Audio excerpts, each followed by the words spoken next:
আসন্ন ত্রয়োদশ জাতীয় সংসদ নির্বাচন উপলক্ষে কালবেলা স্পেশাল 100 সেকেন্ড আসন বিশ্লেষণে আপনাদের সাথে আছি আমি মুজাহিদুল ইসলাম।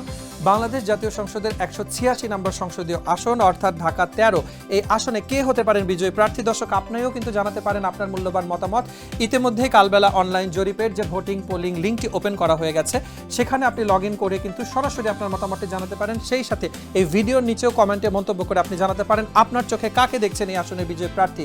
এই আসনটিতে ধানের শীষের পাশাপাশি অন্যান্য যারা এবারে প্রচারণায় প্রতিদ্বন্দ্বিতা করছেন তারা কিন্তু বেশ এগিয়ে রয়েছেন। চলুন দেখে নেই এক নজরে যে কারা প্রতিদ্বন্দ্বী প্রার্থী আছেন এবং তাদের প্রতীকগুলো কি কি আছে। ববি হাজ্জাজ, তিনি জাতীয়তাবাদী দল বিএনপি থেকে ধানের শীষ প্রতীকে নির্বাচন করছেন। মিজানুর রহমান গণ অধিকার পরিষদ থেকে ট্রাক প্রতীকে নির্বাচন করছেন। খালেকুজ্জামান, তিনি বাংলাদেশ সমাজতান্ত্রিক দল বাসদ থেকে মই প্রতীকে।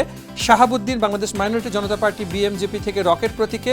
রিকশা প্রতীকে বাংলাদেশ খেলাফত মজলিস থেকে মামুনুল হক, যিনি নির্বাচনী প্রচারণায় বিপুল ধরনের চমক দেখিয়েছেন এবং তিনি কিন্তু এই আসনটি থেকে রিকশা প্রতীকে প্রতিদ্বন্দ্বী প্রার্থী আছেন। শাহরিয়ার ইফতেখার বাংলাদেশ মুসলিম লীগ থেকে, তিনি হারিকেন প্রতীকে নির্বাচন করছেন। ফাতেমা আক্তার মুনিয়া আপেল প্রতীকে, সোহেল রানা আছেন কলস প্রতীকে এবং শেখ মোহাম্মদ রবিউল ইসলাম ঘুরি প্রতীকে প্রতিদ্বন্দ্বী প্রার্থী আছেন। এই আসনটিতে এবারে মোট ভোটার আছেন 4,08,799 জন এবং এই ভোটারদের মূল্যবান ভোটেই নির্ধারিত হতে যাচ্ছে কে হতে যাচ্ছেন আসন্ন ত্রয়োদশ জাতীয় সংসদ নির্বাচনের নতুন কাণ্ডারি।